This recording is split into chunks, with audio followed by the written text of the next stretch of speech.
Hello' everyone, দুপৰীয়া চাহকাপ খাই মই আহি গ'লোঁ ভাত বনাবলৈ। ভাতত দুপৰীয়া ৰান্ধিছিলোঁ জাতিলাও, আলু, বিলাহী, মাছ আৰু এয়া সৰিয়হ ফুলি ভাজি আৰু কেৰেলা আলু ভাজি। কেৰেলা মানুহজনে খাই খুব ভাল পায়। মমন স্কুলৰ পৰা অহাৰ আগতে মই কামখিনি শেষ কৰিবলৈ চাওঁ।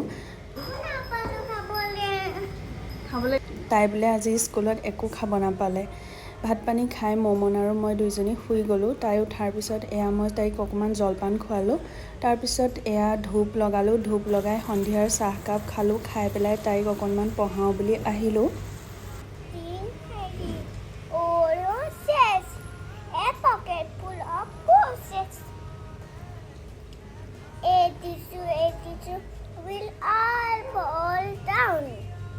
মমনৰ কাম চাওকচোন, গোটেই গুলিটো তাই উলিয়াই পেলালে।